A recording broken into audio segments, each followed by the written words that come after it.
I thought we'd do a quick introduction, and then Tricia's going to do hers first, and then I'll do mine. But I want to thank everyone who's here this morning to hear us. We appreciate it, and it's been a wonderful weekend, Sabrina. You have done a fabulous job. It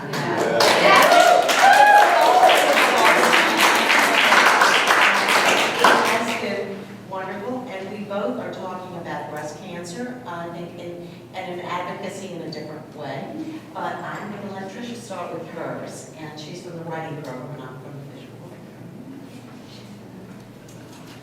So the breast cancer community, as it's known, which you wouldn't think there would be something, which you wouldn't even think exists, like the breast cancer community. But the breast cancer community does a really good job of promoting awareness.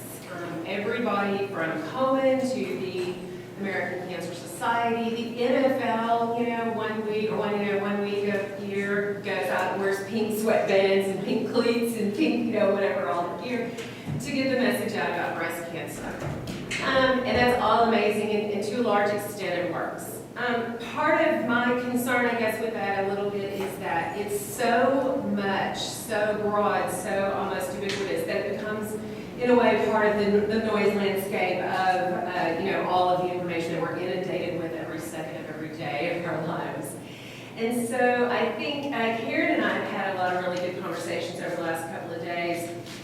And one of the things that stands out to us both is that through our art, we can hopefully reach some people in a much more intimate, personal way by telling our stories and getting people to see our faces and understand the immediacy of breast cancer, and not just the big picture, but the picture, it's me and it's you, it's me and it's you, and it's me and it's you. And so that's kind of the thing that's tying us together. I can't tell you how much you've all impressed me with your presentations over the last few days. I came here with a whole bunch of video and a whole bunch of audio and a whole bunch of images and 9,000 things for plans. And what I have learned from you guys over the last few days, in addition to all of the amazing projects and ideas and topics and subjects and causes that you've brought me, is that sometimes less is more. And when the presence of absence can be as effective as the presence of presence. And so I wrote a little essay. I hope you won't mind. My advocacy project is a 2-week breast cancer awareness event in downtown Hot Springs, Arkansas, where I live. Hot Springs is very arts-oriented, and we have visual art galleries. We have, I think, the longest-running continuous weekly live poetry reading in the country. We, in a couple of weeks, will be hosting the Hot Springs Documentary Film Festival, which is a qualifier for the documentary category at the Oscars. And so we have a lot, we're very fortunate to have a lot of arts. So my project is, at its heart, an art bra event. A lot of cities host these where people make art on bras. Usually that event is a one-time gala event where the bras are modeled and sometimes auctioned off. In Hot Springs, we have a really lovely downtown area, part of which faces a row called Bathhouse Row, which really is a set of buildings that were constructed by the Department of the Interior as bathhouses when Hot Springs became the first national reservation. And so it's really amazing and beautiful, and all of the downtown merchants really work together very well. So our idea was to put the bras in the storefront windows, to spread that out a little bit, to give visibility for the gallery walk, which we do on the first Friday of every month, and to be able to raise awareness in that way. So that's what you need to know, as the press writers say. On December 6th of last year, I was diagnosed with breast cancer. My cancer was non-invasive, but geographically large and assertive in character, whatever that means. This is my breast cancer. That is to say, this is the breast cancer I used to have. That constellation of salty-looking whatnot on the left-hand side of your screen is, in fact, the DCIS that showed up on my mammogram. I was referred by my general practitioner to a breast specialist And as she spoke to my husband and me about the options for treatment, it became clear that although lumpectomy was an option, if I pursued that route, it would be difficult to get clean margins, what are known as clean margins, without taking out a substantial amount of breast tissue, and that I would have to undergo a 5-week bout of radiation therapy, which I already knew I didn't want to do. My husband was with me at every one of those appointments, and my doctor gave us an evaluation rubric. This is so hilarious the way the whole thing happens in a very dark and weird way, where you score these areas like your age, the aggressiveness of your cancer, is it hormone receptive, and all of these things. And each of those gets a little rating from 1 to 3, and at the end you total it up and see how it does. And if it gets, it's just like a Cosmo survey kind of. You get 1 to 3, basically a pat on the head, so you're not with a sucker. But if you get 10 to 12, then they're going to recommend that you do a complete mastectomy, either with or without chemo to follow up or what have you. My cancer and I scored a combined 9.5. Which is right on the line. And so I looked at my husband, and I just had that moment thinking, oh dear, what is this all about? I didn't want to do the radiation, so I looked at him, and he didn't even hesitate. I mean, he was amazing. Cancer survivors are super cheerful these days. Positivity is the new introspection for everyone who ever does cancer treatment comes out alive. I am not my nipples. They scream proudly, and they hold up these glittering signs that say the same thing. I'm not my nipples. I'm not my nipples.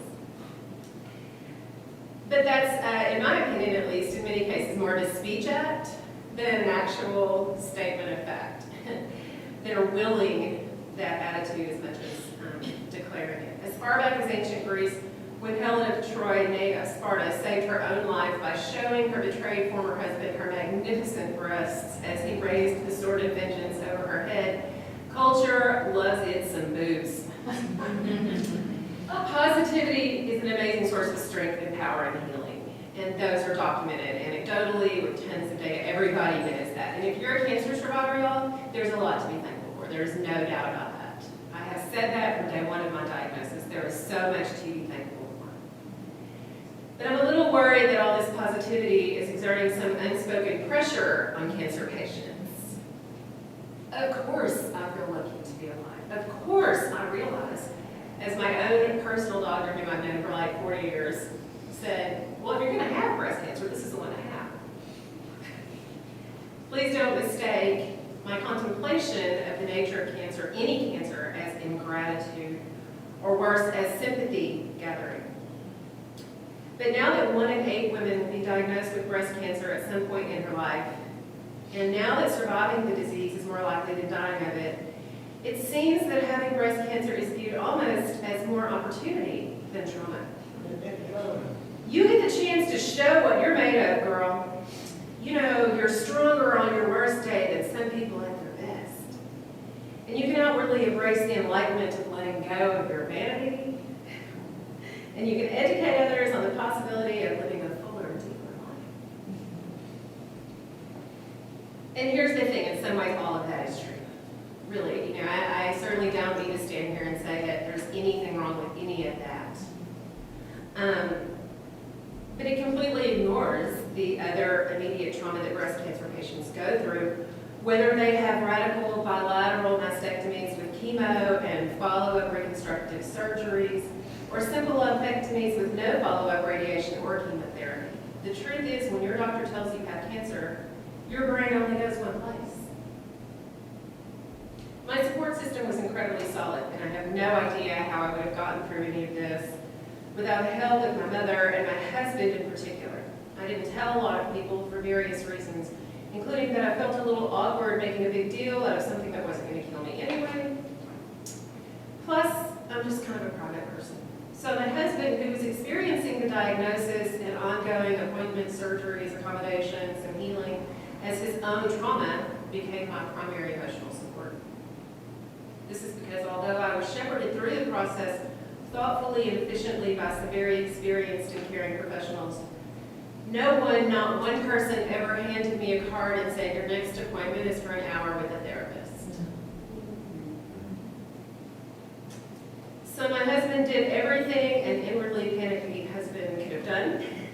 He held my hand, he held my head, he kept my secret, although his idea was I should just announce it on Facebook, so certain people didn't get their feelings hurt when they found out I told some people and didn't tell them.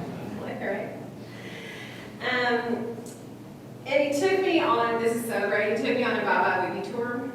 So we went around, bye-bye booby. Yeah. So we went around, do you know that roaming gnome commercials? Those travelocity commercials, the little gnome, like the Eiffel Tower and like Big Ben and all that. So yeah, we took my boob around town and took its picture in front of places it had been. And he was pretty amazing about that. I don't know a whole lot of husbands who necessarily would have been able to do that. I had my mastectomy.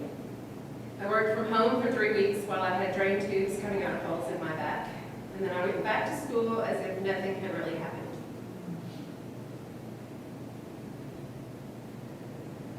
And my mother was there with me the whole time, and my best friend was there, and my husband was there. And that worked out great, except for a couple of things. The first is that, at first everything was very busy, and I was very focused on the thing that came next and all of that business, and there was a lot to think about and get through, and eventually, of course, there was a little downtime, and things started to get a little hairy for me. I had a couple of nightmares, my husband even more irritable than usual, my husband would say. But really, it just wasn't fair to them. I mean, it was also their trauma, it was also their process and their pain, and they were being there for me and putting on these great faces, and I knew they were terrified, and I was trying to help them not be terrified and putting on a brave face. So we're all going around putting on these brave faces for each other, which kind of works to a certain extent. I mean, it's evidence of love for sure. But we had some real things to deal with. Surgeries are expensive and risky, sudden major changes in the way a body looks are traumatic, and no matter the prognosis, cancer is terrifying.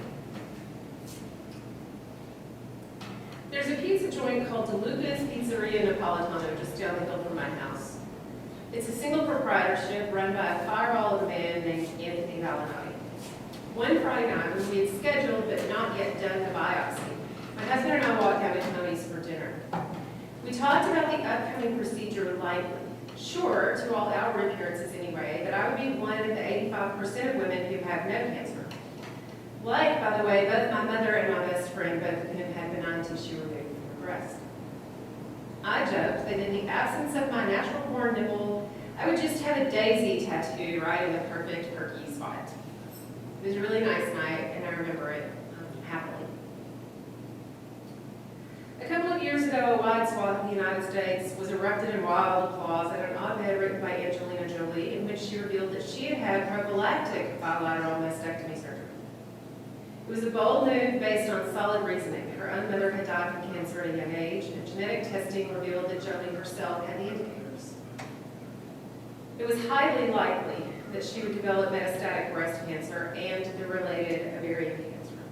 She had several children and a adoring husband and philanthropic work to do in the world, so she opted for an aggressive treatment approach that would reduce her odds of developing fatal breast cancer from 87%, an estimate, 87% down to under 5%. DCIS is not that kind of cancer.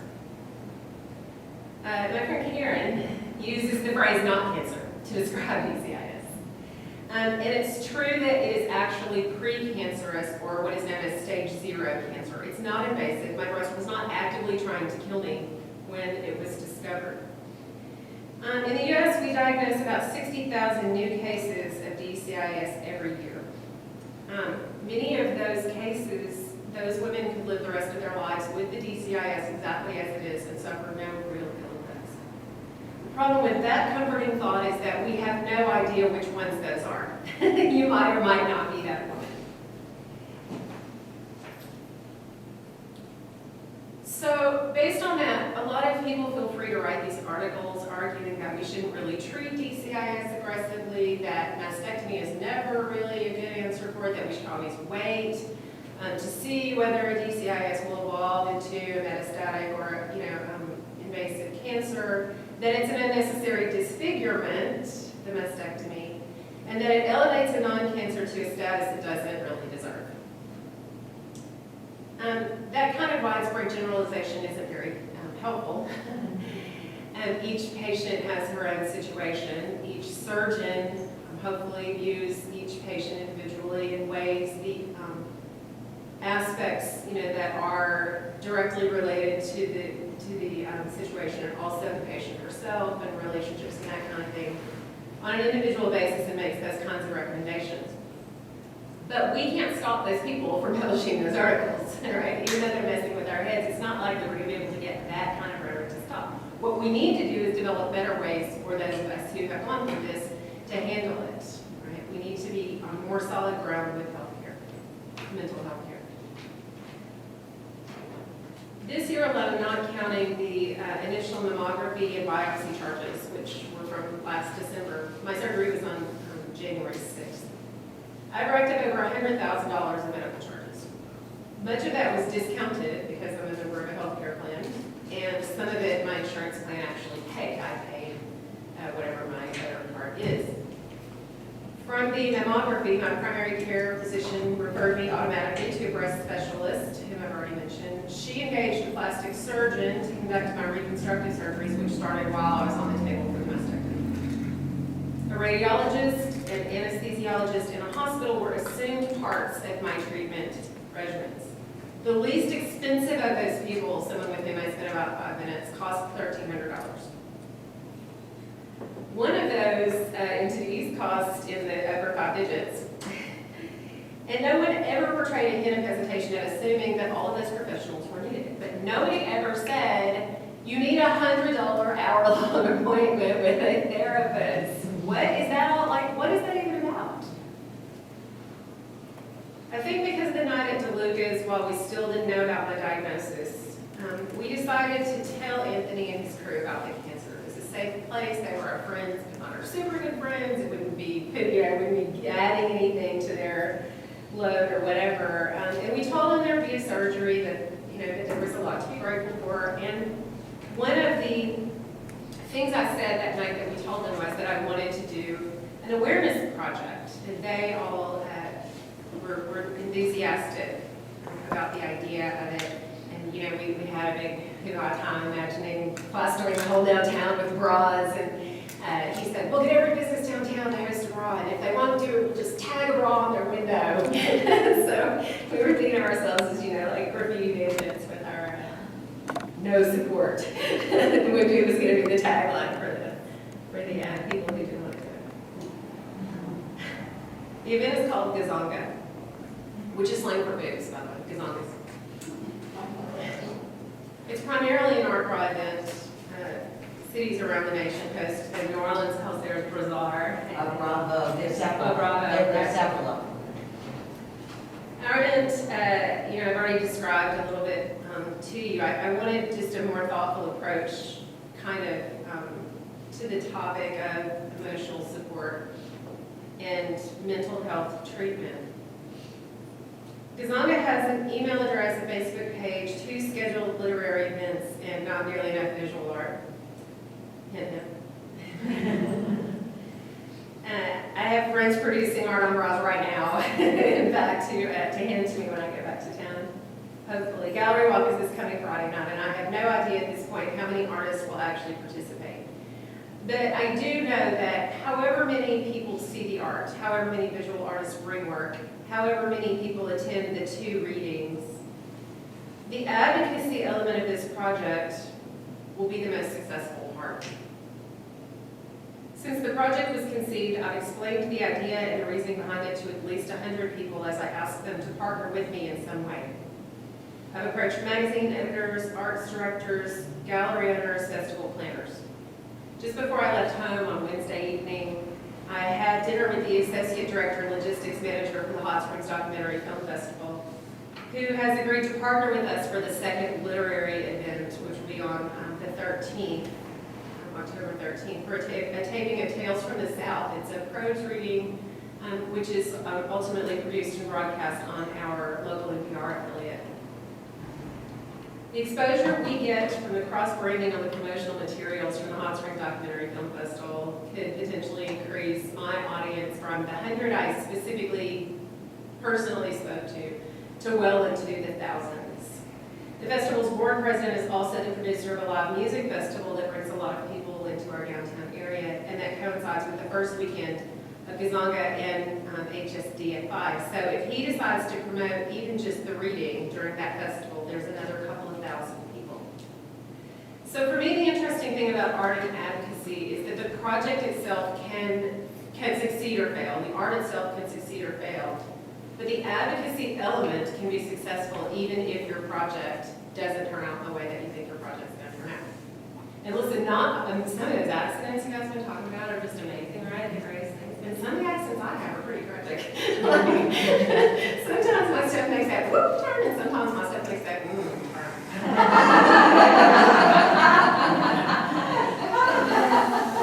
Is that a visual, people? Is that a very basic group? I'm not supposed to say. I'd like to close with a new poem. This is actually my, what is it, Where I'm From? Is that where I'm from? So my Where I'm From poem took a turn. I'm not sure whether it was a whoop or a boom, but it took a little turn.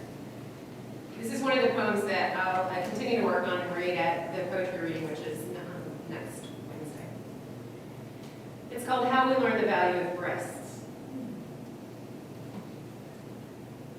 From Helen, whose magnificent ones saved a life, hers, when the betrayed Menelaus finally managed to retrieve her from Troy. From Hector, who in desperation thrust her bare bosom toward her son Hector as a plea for him to return to the safety inside the Sky Gate. From 1,000 film bathing suits, white in a black lagoon, red on a life-guarded beach, stringed and fringed, animal print, and no short supply of top-front halters either. From the stares of strangers, exasperating, yes, to say yet again, I'm here, but then. From tube tops and bikini tops and Victoria's Secret models whose breasts seem to act as balance for their wings. From Josephine Baker and Anna Nicole and Marilyn Monroe and Beyonce and Kim, who remind us every day to lift up our own. From the glass plates and x-rays, the phone call and referral, the genetic testing and too easy decision to sacrifice like an Amazon warrior creating the most advantageous archer's physique. From the scalpel and anesthesia and surgeons and drains and implants. From stick-on nipples you can order anytime in the comfort of your own home from Amazon.com.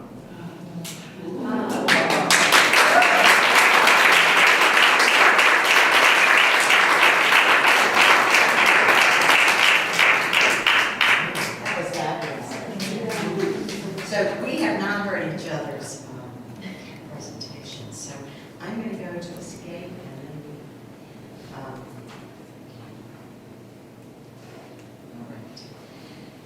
So when I was here at Vermont College, I did a lot of work on Louise Bourgeois, who I had never heard of before, and I figured being 57 when I started, I really should find an artist who's still alive, after that age. So I didn't know that much about her, and the more I've discovered that she was really mining her psychological trauma through really violent and aggressive work, which early on she did not explain. She had begun to explain it by the time I discovered her. I was fascinated that she was able to put out this really violent and aggressive work, which she said was her guarantee of sanity. One of her pieces herself says that art is a guarantee of sanity.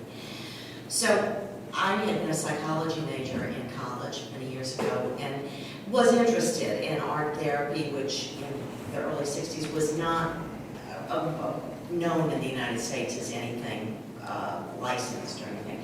So I collected articles about art and healing from young prisoners in New York, young men who were in jail and were given art to produce to help them rehabilitate themselves and give them something positive. And I loved working with kindergarten artists. The children, I taught kindergarten art. I think they're just, you know, Picasso said, it took years to draw like a child. So I did a paper on Louise Bourgeois. I visited her salon twice. And then in 2012, I had gone for my regular yearly mammogram and got the call to come back and see what, you know, they wanted to look at it again. Now that had happened to me before, so I wasn't that concerned, but it was about a month before my daughter, when my daughter was getting married, and the wedding was going to be at our home. So at first I didn't pay much attention to it, and then when I went in, they said, oh, I think you need to come in for a biopsy. And at that point, I don't even think I told my husband until the biopsy, I was ready, and he is a surgeon, to go in to, you know, get the biopsy. While I guess it sounds cheerful, I will give my history. It was the fourth time somebody told me I might have cancer. So when I was 21, I had a breast biopsy. It was benign. When I was 31, I had a biopsy of my thyroid. It was benign. Now, when I was 52, they thought I had ovarian cancer, and that got my attention. And I will say, just to preface my cheerfulness, was that I really looked at dying. I mean, I had been asking my doctor, I'd had a lot of problems for about 4 years, and he goes, oh, we can't do hysterectomy. And I'm going, oh. And then, you know, we can't do surgery, you must do this. And so then, after having some subsequent tests, he called me and said, no, I've got an oncologist, and we're doing it next week. So I did think about that, and it was almost a near-death experience to me in the sense that I had to look, I might die. I had two friends, both younger than I was at the time, who had died within 18 months of getting their diagnosis. So this was very frightening to me. And I didn't want to tell anybody. I have a friend who has since killed in a car wreck, but she was in a prayer group thing. And I called her and I said, I didn't really want to tell anybody. And I guess that was my first, you don't want to tell about somebody who has cancer. It's like, I'm a leper. So I had already been through that once before. But I said, well, since you pray with people, maybe you could put me on your list this weekend because I'm going in on Tuesday.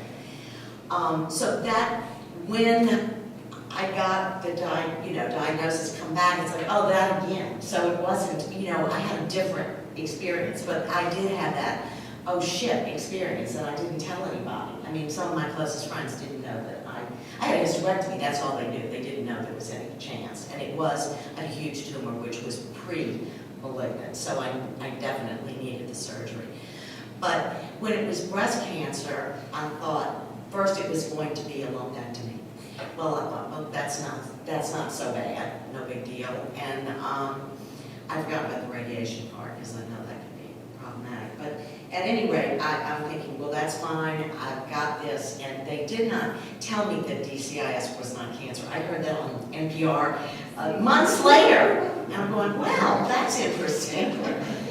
Now I find out it's really not. But I did, anyway, I'll get to the story. But so I decided, you know, I've always said that art and healing is very important, so I'm going to make this into a project. But I made at Vermont College, I was doing edit. So I did make a very edited PowerPoint, which I am going to show you. But before I do that, I want to give you a quotation. My cancer was in 2012, but I go to these Zen workshops or Zen retreats, so about 3 days, and there was a woman who was a Buddhist monk or something, and she told me when I went in for the little Daisen talk about Hollis Ziegler, who was a very well-known Chicago artist who died of breast cancer, and had a show, I think it was at the Terra Gallery, but I'm not sure, but in the catalog, there was a quote from a Dr. Paul Dobronsky, who was, I guess, a Chicago psychiatrist, who said art can have positive effects on the psychological well-being and help us turn negative emotions into positive ones. And he says, quote, when faced with illnesses, we often have a way of failing to grieve. When we fail to grieve, we hold on to a lot of negative emotion.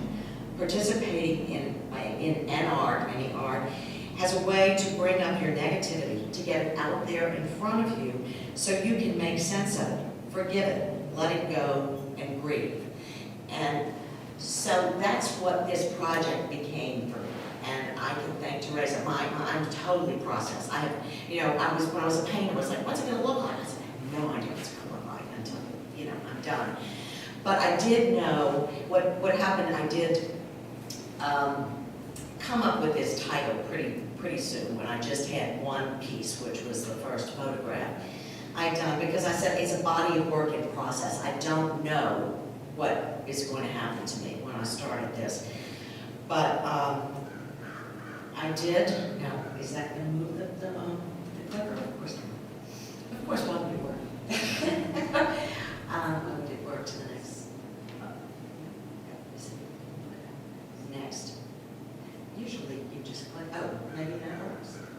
It didn't It actually would click on remove the this, next. it would remove this there. So Well, that's the projector. Okay. So what I did is I gave a presentation to the CCAC Southeastern College Art Conference when I really only had half of the exhibit, and I wanted to explain how I got to be in the middle of it, how I was conceiving of this project. And so I had the diagnosis, the first one, which is the DCIS, and I highlight that. So I dealt with that during the wedding preparations. I talked to doctors and I said, oh, we got it undercover, it's just a small procedure. And then I did go out for a second opinion, which I recommend to anyone. I'm from a medical family. Go to as many second opinions as you can. I mean, just keep going until it feels right. So one of the next doctor or surgeon said, something, I'm looking at your slides and I'm looking at your report and something is there. So then the week of the wedding, I went for an MRI, and indeed, I had more than DCIS. I had something else, and so it required a full mastectomy. And I was recommended reconstruction, and at that point, I was 66, and I thought about it, and I said, I don't know, I want to get back onto my work. I really, and I have a very small breast, so that's easy, the other day. It's not like it'd be too unbalanced. So I had to think about that. The wedding, I called on Monday when I was done with the wedding thing, and I said, I called my friends who had these two surgeons I talked to. And from just interviewing these patients, I thought, that isn't what I want. So I had been hearing about another surgeon about my age who had done nothing but breast surgery for 35 years. And I knew he was busy, he's so this and that, but I thought, well, maybe I should call him because now it's a little more complicated. And when I called on Friday to make an appointment, he had moved 2 weeks before to this Uber hospital, new hospital, 18 beds. And it was a plastic surgery hospital, and I guess I made a mistake saying I don't want reconstruction. So when I gave them my information, they said, oh, you're Medicare, we can't take care of you, we don't take Medicare. And I said, well, I have Blue Cross Blue Shield, and no, I'm sorry. And I said, well, I'll pay extra. And I go, you can't do that, it's against the law. And that got me pissed. I was like, what? This is infuriating, and I'm from a medical family, I'm going, this is ridiculous.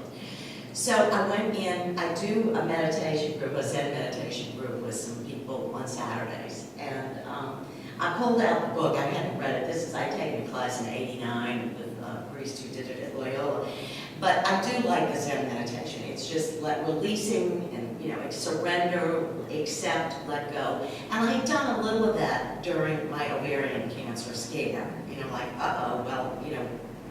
This might be it.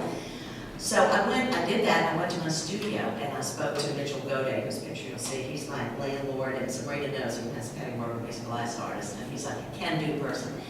So I said, I knew he went to Pilchuck, and he would do a lot of glass torsos and body parts in plaster. So I said, would you be embarrassed to do my torso before I have surgery? I want to memorialize, what it looks like. Not that I have a great body, but I just sort of wanted to remember what I looked like before I had this disfigurement, so to speak. And he said, no, that's a great idea, we'll do it in plaster, because I said I wanted a pink glass. And he said, then we're going to do it in latex, it's a brand new material I can't wait to use. And he had done my father's death mask with alginate, but the visual artist, that disintegrates very quickly. But this latex material, which is expensive because it's skin, but it's not sensitive, but you know, it's good for your skin. So he said, we'll order some of that and do it. And from that energy, it's like, oh, well, at least there's something positive that's going to come out of this experience. And then it made me feel better because, you know, the Amazon woman used to come with one of their guests. So, you know, he was trying to make it, that's how he wanted to make me feel better. They don't need that. And so that kind of, it really carried me forward. And so on Monday, I called this office again. I said, now, run this by me. You really don't take Medicare. And I'm thinking some of this man's patients have to be over 65. I mean, it just has to be. And anyway, for some reason, they gave me an appointment that day, and he was wonderful. I knew his son, who was an artist years ago. I had never met him. He said, I love this job. I do this job. I just love it. I'm on salary here, you know, and he looked at my thing, and he did the material or whatever, the slides or films. And he said, yeah, you have that, and it's, you do need the full mastectomy. And I said, I want a nice straight scar. He said, listen, we can't do that. I mean, I don't know how straight your scar is going to be. But I had been looking at pictures, and some are pretty disfiguring, and it's scary.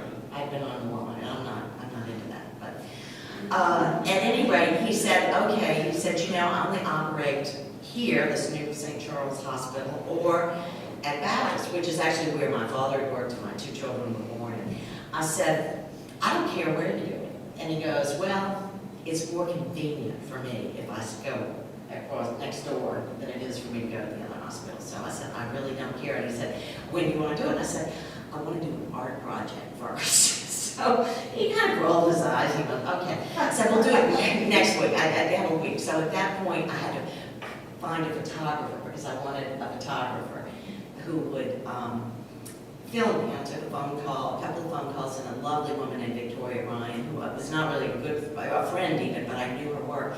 She said, I'll be there the next day. I didn't know what I was going to do.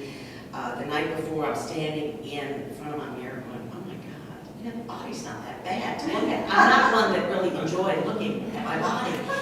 But I thought, that's really a shame. It's taken me this long, and it's about to change. But at any rate, she came. She's a fabulous photographer, and she took a wonderful, you know, some pictures from which we chose. And then Friday was Good Friday. And Good Friday, I am in my studio, naked. Well, I wasn't in my studio, but I was in the coal room, the coal shop of the studio. And with all this goo on, and having the latex. I can't remember if they did the latex first, and then they did the plaster bandages thing, so we did two different things. And I had a filmmaker who was the husband of a close friend, Jane Gilbert, who I'll talk about, who was my AT for 2 semesters here at Vermont College, and she had been a stage 4 breast cancer survivor from 13 years before, and she had the whole thing, but she's still going strong, she's fabulous. So he agreed to film it, and we did that, and it was just so kind of bizarre, Good Friday, and I'm here, you know, in this funny position with goo all over me. And then I had the surgery on Tuesday. I came in at 7 o'clock in the morning, and I left at 1 the next day, and I was fine. I mean, when I say I was fine, I didn't tell anybody but my children. And then I told my oldest daughter, she's the commander-in-chief of the group, and I said, listen, tell people I'm fine, but I don't want to talk to anybody for 2 weeks. Because I'm tired. I knew, and that's what I heard from my other cancer friends. You know, you're going to be exhausted. You'll feel like you can go out and conquer the world. Don't do it. Stay home and rest. And so that was incredibly good advice. So I just stayed in it. And you get tired. I will say that about my advocacy about taking care of yourself is you get really tired of telling everybody what happened to you. You know, they want to hear it, and you just go, I can't do that anymore. I'm just, you know, quiet down. So we did they had the plaster torsos, and then at the end of that year, I had applied to CCAC for one of the pechacuchas, if that's how you pronounce it, one of the seven minute thing. And so I said, well, we've got to cast a torso so I can take a picture of it for the slideshow, which I did. And one of the things I would show in the presentation is how generous people were for me. I mean, I did pay the photographer, and I bought the latex stuff, and I paid the documentary filmmaker, but there were other people who helped me, took pictures, and everyone was so unbelievably kind and generous. It became a gift.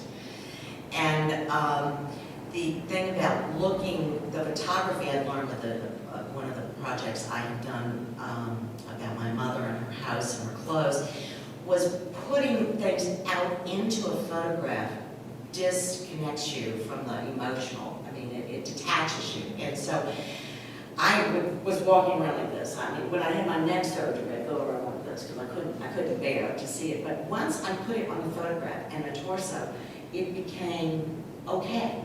So I have not had reconstruction. I don't have a prosthesis because I heard they fall out and stuff. I said, it's aggravating. And I wear scarves, so I was going to be I'm very flat-chested, so it wasn't so obvious. But it became something that didn't define me except in a good way. And then I was really, the happy accidents I'll go on as I'm showing you this very quick slideshow. But this, if anybody's interested in meditation, the Zen book is one. It's Suzuki. It's a great one. Jan Gilbert happened to be with me when I got the call from my doctor telling me that it was cancerous, and she said, "Oh, I've got some books, and I have a 3-page resource list that she had written up for other people about care, self-care things that you should do, having chemo." And this is probably the most well-known book because it was put out in '98 by the Cancer Society, and it's got writings and art by women. It's an excellent book. And then there were the 2 books one about reconstruction and one that was just very creative pictures of women who had breast cancer. So I had to look at those. That was my research. In order to be comfortable. But this is the first photograph that I took, and I showed that at the Contemporary Art Center because it was, I probably, had I not been to Vermont College, I would have never done that kind of body work. But I didn't have I had my name, but nobody knew exactly who it was. It could have been anybody or what it meant. But I had, the bottom, it's all hanging from what do you call magnets against the wall, and then the surrender, the way it was lit, you can kind of see that underneath. There, it's on a piece of, mylar. So that was the first piece, and then this is Mitchell, the young man who is my mentor and Althea, who did the body casting, and that's Kevin, who did the video, which you're going to see. There it is, Mitchell, with a periwinkle blue sweater. And so it gave me something positive. It was cheerful. It was crazy. It's Good Friday, and we're laughing about nipping coal, and they were being covered with this blue goo. Wow. So this is how it came out, and the material for those who care is hydrocal because it's a little stronger than plaster. It's like a plaster. And I didn't know how that would come out, but I loved that it looked like worn marble from Greece or Italy, because it's got that grainy stuff, and I like the gnarliness of the neck and stuff. And I go, oh, I'm that fat. But the photograph was a little easier, it was flat. But there was this acceptance. Well, it is what it is. So, and I had thought about cleaning it up, and I said, no, I just like the rawness of the piece, which I really think, I've dressed it up in my studio a few times. Scarves and stuff. So it became something kind of fun to do. And all of this, as I said, is helping me not to feel victimized, but to feel in control of what had happened to me. So then about July, so my surgery was April and July, I felt like the scar had healed enough that I would have Victoria come back and do the second one. And as I said, this made made me able to look at it with a dispassionate, it's not that bad. You know, it's okay. And she did such a beautiful job. So that was accept. And then here was the torso we did. Yeah, without the rust, which has a totally, I mean, not a totally different look, but it's still, it became very sculptural, but in a good way to me. I mean, it's something I'm ashamed of. I will say there are people in my family and close friends who would not want to look at this stuff, but, you know, for the art community, it's pretty acceptable. But I just love the way the bottom is. It's kind of just, you know, crusty looking. So here is a picture of me in the hot shop where we had poured this hydrocalon, and I was signing the back, and it was another artist who took these pictures for me, just happened to be there. But right before I had that picture done, we had a family picnic for 4th of July, and I bought this Land's End bathing suit the year before. And I tried it on, and I'm thinking I'm having to cover myself up, and I'm going, you know, it doesn't look that bad. I mean, you can tell, but not unless you really know. And I thought, I can be normal and wear normal clothes and not worry about it. There is a company that makes special breast cancer bathing suits. I think it's English. But, you know, that was a very healing thing for me, too. And I call it heal. It's like, I'm okay. I've been through it. It's gone. And I guess one of the important things to say was that I had a node involvement, which I did not expect, and my surgeon said, oh, you're going to have chemo. So I had surrendered to that. I didn't expect that. I was very positive, but when I went to the oncologist and showed him everything, he said, well, I said, I know I need chemo. I'm not getting the things in the arm done. I'm 66, and it's just, I don't think that's necessary. He said, no, I wouldn't recommend that. But you might not even need chemotherapy. And I said, what? And he said, there's a brand new test that was approved by the FDA called the Oncotype DX. And it was just approved in 2011, and it will it'll compare your pathology with the pathology of 700 other women who've had breast cancer. And it gives you a score of, whether you're expected to have a metastasis, and if you are, which chemotherapy things will work best for you. And there was a time in the 80s when they threw everything at women who had breast cancer and killed them. They overtreated them. So I said, okay, whatever. What was another little thing? Well, Medicare should pay for it, but they're not. I said, fine, we'll pay for it. This one we could pay for. And so we sent the test off, and I had to let that go for a couple of weeks until we heard the results. And I got the result back. My doctor got it back, and he said, you've got a score of 0. I said, score of 0. He said, I've never seen that. So that meant that my probability of getting a metastasis was 2%, 3%. And it's at 13 or 18% that you should investigate that. So that was a miracle. I mean, I can just say that was a miracle. I was very, very lucky. Because I had said I never wanted chemotherapy, but then you don't know where you're going with that. You know, it's easy to say that when you're not faced with a decision, but I did not need that. So, I was extremely, extremely happy. And my husband had been treated for prostate cancer in October of that year. So we had 2 cancers and a wedding in a year. So it was a very busy time for us. And he went to MD Anderson and had proton radiation. And I went to MD Anderson after, I'd go back with him for checkups, but when I went back with mine, the doctor said, it's your cancer is not serious enough, because they take very, very serious cases at MD Anderson. But I went to a conference, the Cancer Survivor Conference, after I had my surgery, and I found they had a fashion show for cancer survivors. So I'm close to Houston, it's an hour plane ride. And so I participated in that, wearing the dress I had worn for my daughter's rehearsal dinner. And, you didn't have to have one just breast cancer, was any kind of cancer, but their idea was accept your body, feel good about yourself. And that was another way you're talking about private, so I don't tell a lot of people, but the people I knew that I'd done that, and it was a way of accepting it and showing you can be okay. And I met these wonderful women who did that. And then in October of last year, we had Prospect 3 out in New Orleans, which is a new show citywide. My gallery was a satellite site. And so I put this up, and that's kind of the whole exhibit, and I had to kind of readjust things because of our space, but I let go of the things on the bottom, but we had those, and this is the glass, which it's the only, and it's not the best piece ever. It looks like a piece of meat, which it really does.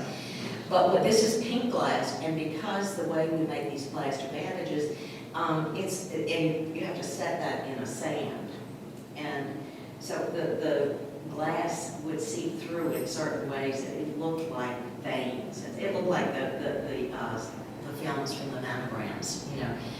And my friend Mitchell figured out, my husband was just retiring and getting rid of his light boxes, so he's an orthopedic surgeon, so that's what he would use to look at x-rays. And I was taking it just for slides and things, and then I hadn't been able to figure out how to exhibit these glass things. They weigh about 25 pounds each, so it's very heavy. And Mitchell, who can do anything, said, well, we're going to put 2 metal rods, and that will sustain that, and you'll get the light. And then going, oh, and then I have the films, you know, to put up. So that became, for those of you who are in the conceptual piece of all of that, you know. And it was a total accident. I mean, literally, it was like, oh, that's a miracle. You know, I asked Mitchell about it, and he had it done that day. So that was put together, but I also ended up making a little booklet about the journaling of what, you know, my process was in the various pieces. So I hired a young woman who does Photoshop and book art to help me implement what I had done. So I did have some for sale. I think I told you there are a few I got them from the bookstore if anybody is interested. But thank you very much. It's been a pleasure to be among all you wonderful people, you know, the audience and the presenters. I really appreciate it. So.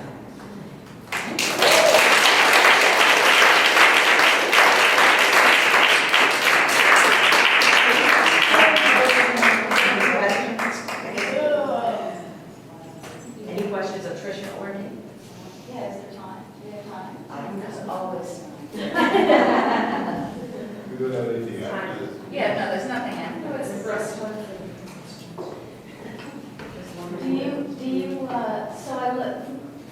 I love it all. I love that there are a number of different pieces from it.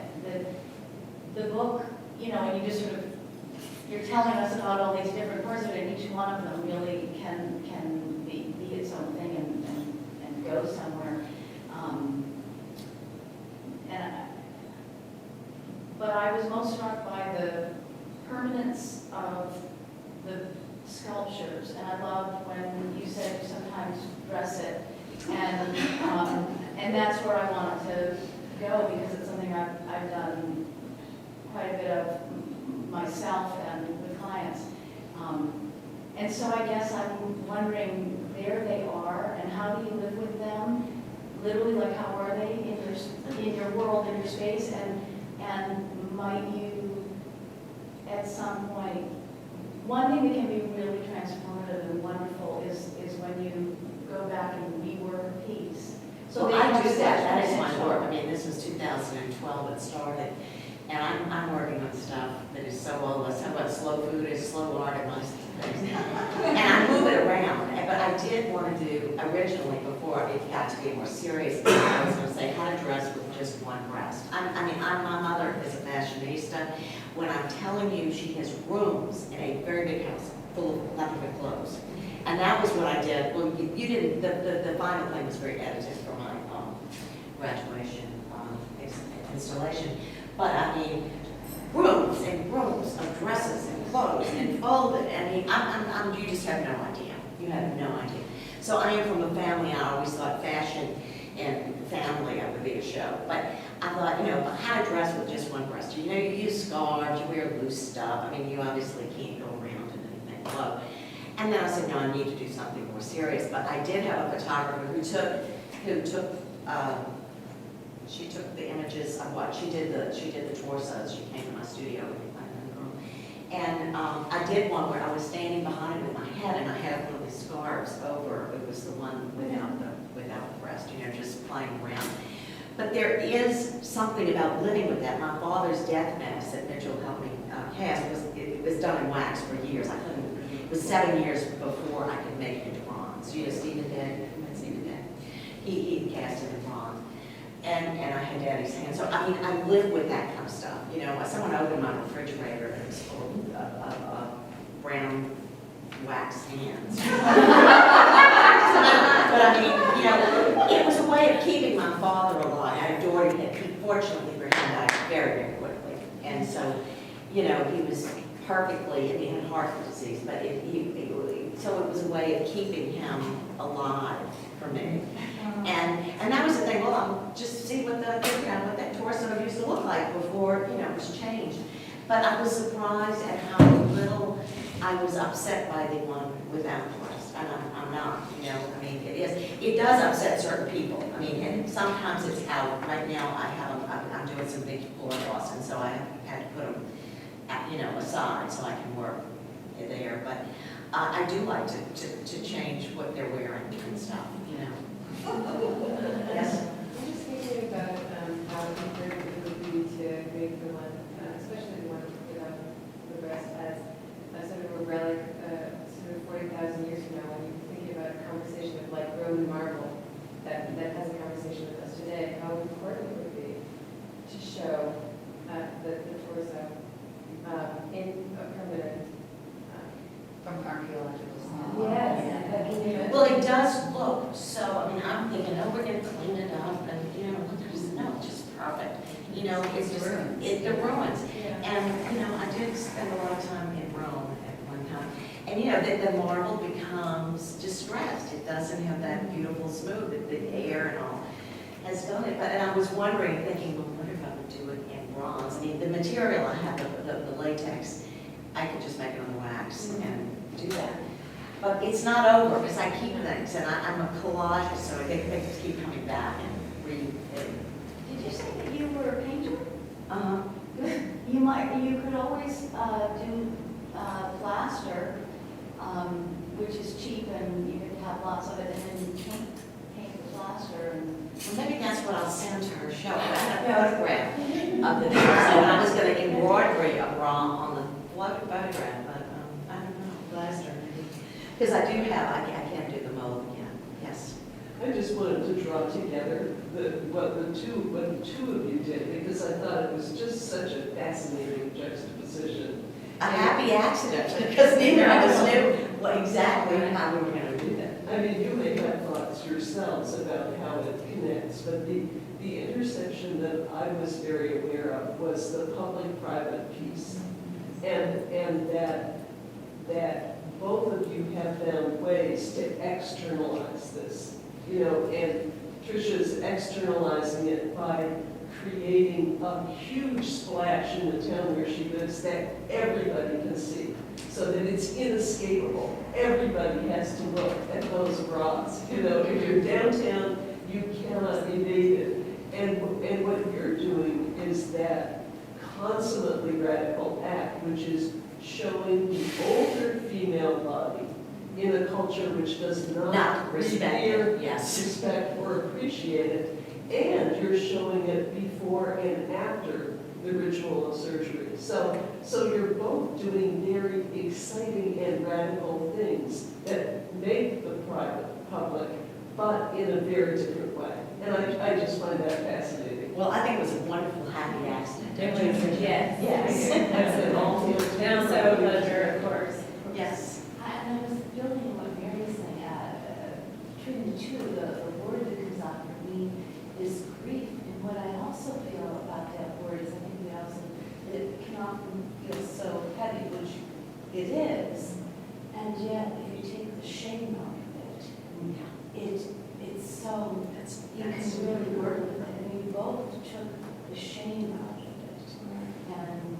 And if we take the shame out of things, They're bearable. it's bearable, yeah. I wanted to ask you, Tricia, you mentioned a number of times that nobody said therapy to you.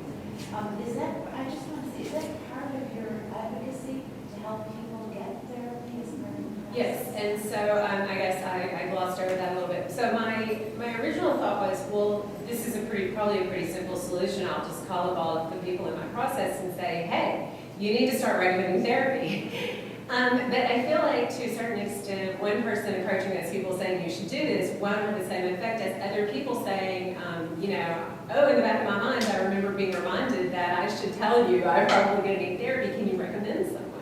Because I of course, found a therapist eventually, or I wouldn't be able to stand in front of you and talk about this probably. But it's trickier to find a therapist on your own, and we do in our area have therapists who focus on specializing in cancer, specifically the process, and working through the group and all of that. And so my hope is that people will see that the displays themselves will actually have resources and also facts and statistics. And my idea is to get the women themselves to start asking more for mental health referrals, so that then the established medical community will start to see that this should just become a regular part of the process. And so I apologize for not making that super clear, but the essay is in the process probably. We're probably doing it from both angles, getting the institutions to incorporate it into their protocols as well as. Well, I am going to use the place that I go to, Ashland Hospital, as the breast center and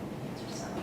And I'm going to make sure I'm going to ask that and recommend that next time I'm in there. Yeah, put Tricia on something. I know you've been trying. I wanted to just say how much I appreciated your expressing how challenging it is to first of all put up with other people's forced gaiety about this victim. You're going to be great. This is all, Yeah, it's very true. Holding that and then the real genuine grief about it, and, in kind of balancing each other. And one of my sisters is going for a mastectomy next week. We've been spending a lot of time all the time, and it's been amazing for us just as a family, sisters, and that's been a big part of it. It's like not being there, being like, all right, go team, you're gonna be great, sort of just like being the grief of it, and also humor has been great because, so I don't want to say too much about her because it's hers, but I will say that we call it the Frankie move. Because she has very low request. One of her breasts is substantially larger than the other tumor. So, that's been, the humor has been great. Like, plus the Frankie move, like it just kind of helps to both acknowledge and not have a shame about it. Just say it out loud, like there it is. It's kind of like, there it is. So, yeah, I think as a person who's like you, the word ally, which I really love, like learning how to be an ally is important because it's not about you. Like she was worrying about it. She said, oh, you should be here. You want to be like, this is where I want to be. But also to be there in a way that's not like terribly annoying, which is a lot of sisters are really annoying. It kind of is about you too, though. I mean, you're going through that, in your own way, because somebody who's a very important part of your life. And so one of the things that my surgeon really did, I don't mean to portray any of my doctors as unconcerned about our mental health. My surgeon certainly did take moments during the process to say, you're going to need to grieve about this. And she was very clear to me that what she thought I was grieving about was not the loss of my breast so much, it was just the loss of the idea that I was impervious to terminal disease. Like the loss of the idea that, I would obviously find. And I have to say that I was always consistently healthy before the crazy mammogram. So it did kind of, now everything's cancer. Of course, now in my brain, everything's cancer. I have stomachache, I'm sure it's probably stomach cancer. But that was the thing, like now, I have a toothache and I undoubtedly have cancer in my mouth. Because that's where your brain is. But she warned me, she said, you're going to need to grieve this and you're really just going to be grieving the idea that you are a whole, impenetrable human being who's going to always be alive in the world or whatever. But it is bad, it's bad. So, thanks for that. I don't know, so Jeff's never hand up for Josh. Well, I think that, as a team, you have a very, very great presentation that really needs legs. So I think, imagine it goes from medical convention where everyone's going through these doors, the taxon, the subcutaneous, blah, blah, blah, some dry thing.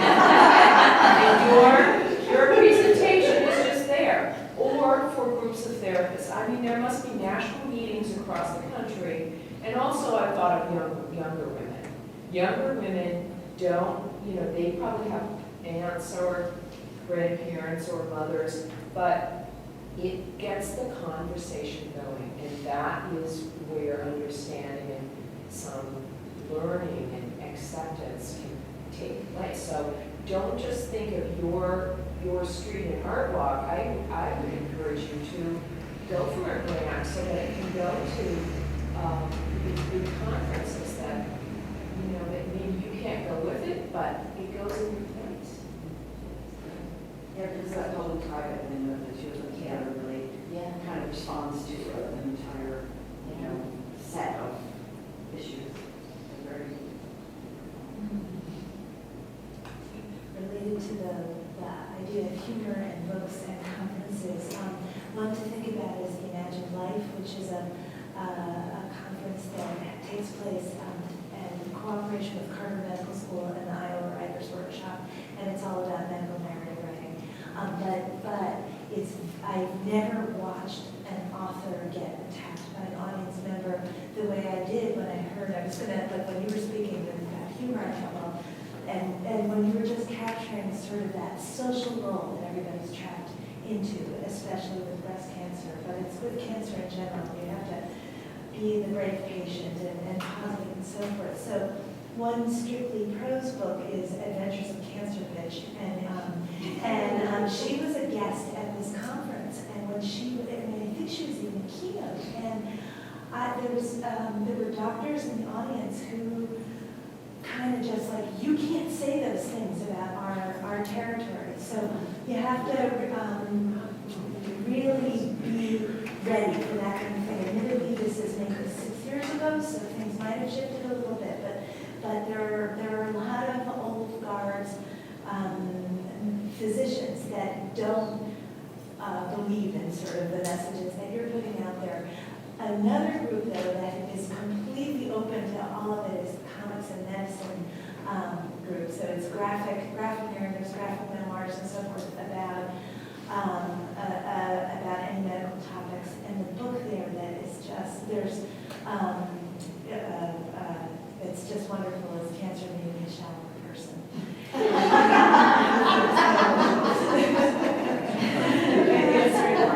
And unfortunately, she had one of the really horrible kinds of cancer and ended up dying from it. And it's a touching and beautiful book.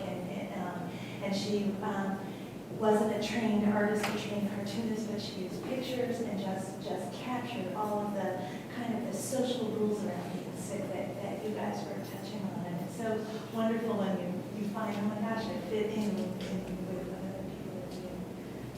Thanks for that. Oh, you're welcome. And thank you. I mean, you really, you put your fingers on some things that I was just wondering, after having gone through your experiences, if you feel as though there's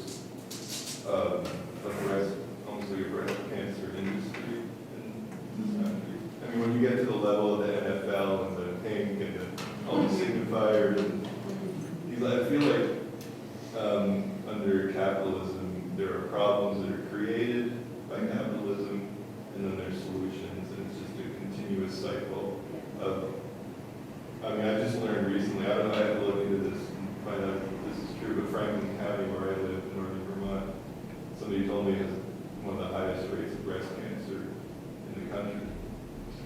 And that's, I mean, I don't know if that's true. Well, like it I could be said, skewed because as you get an older population, the likelihood increases. well, I don't think it's necessarily an older population. But I don't know, anyway. Well, It's just the a- Pullman that's- Foundation has been investigated. But the question, Yeah, well, I think that's the what question I've is heard like- people say, hey, they really don't want to find a cure for cancer because they want to keep, raising more money. And I'm from a medical family, but there's a point, at which I find that a little difficult to deal with. And I actually, was dealing with a therapist at the time, so I had somebody to kind of bounce the ideas off with. But I do think that your idea that should be part of the protocol is important. But that's not a big, expensive part of the protocol. And there is a lot of, auxiliary things. One thing that I guess, I'm from New Orleans, and so I was a Katrina survivor, and I hated being a victim.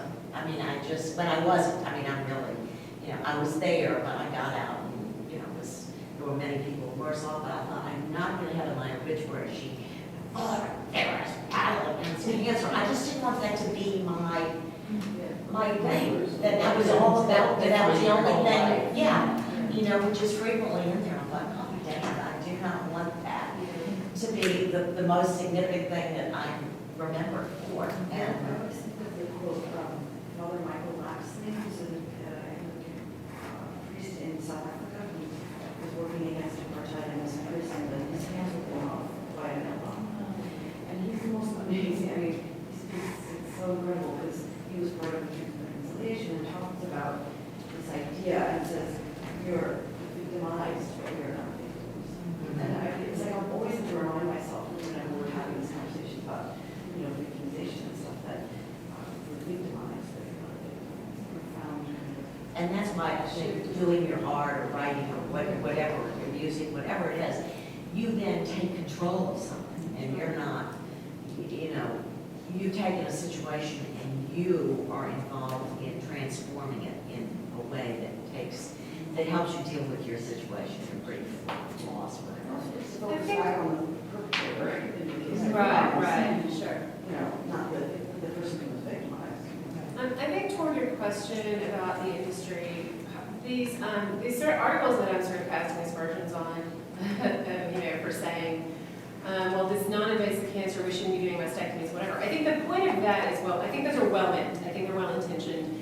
And they're trying to point out that we may be over-treating things that are not as harmful, as the things that we would normally treat with those kinds of procedures. And so I think they're trying to get at what you're saying, which is because the reason we have, such an increased diagnosis of this is because we can catch them earlier and earlier, and we can catch kinds that we never could catch before. And so now one person in eight, I mean, if you look at the number in this room, and you're not exempt from this, just, nor not you either, Justin. Sorry, I hate to be the bearer of bad tidings, but if you're a human being in the world, you have breast cancer. I think they're well intentioned toward that end, to try to draw light to the fact that, the medical establishment, here I go with the dangerous, that thin ice thing, tries to treat and treat and treat and treat and treat, because it is an industry, and the more that we catch them, the more people then we have to sort of extract that payment for those procedures. My point is kind of like, it has the probably unintended effect of making those of us who have mastectomies for DCIS feel like we might have sacrificed a body part that we're kind of attached to for no reason. You know what I mean? I mean, it basically says to me, you're a fool, right? And you put yourself through a lot of crap you didn't have to put yourself through. And so I think that's the unintended effect of what is a well-intentioned argument about the industry of medicine. Yeah. So there's some, just some challenges there for sure. And the medical system that any culture has grows right out of everything else that's part of the culture. So I think your point is so well taken. So it's not that it's blaming doctors, it's that we live in a society that believes in technological solutions to things, that thinks of our bodies as machines. We live in a society, all medicine is a form of social control. And when I think about the breast cancer industry and when I think about it, it's horrible to have experienced it and then have someone else call it an industry. But then when I'm thinking about what it's felt like for me to have people say, oh, you need to go do this now, you're over 50, and I'm thinking, are we sure I need to do this? Are we sure that this is a way to just keep women down? And then if you've got the NFL, saying breast cancer, we can pretend that men and women are actually equal in our society because we wear pink ribbons now and again. I mean, so it just, so you can really go to all sorts of arguments, but what is so important is not to lose track of the individuals who, have experienced whatever while they're in the midst of what society says you're supposed to do, because it's hard to reject what you've been raised to do.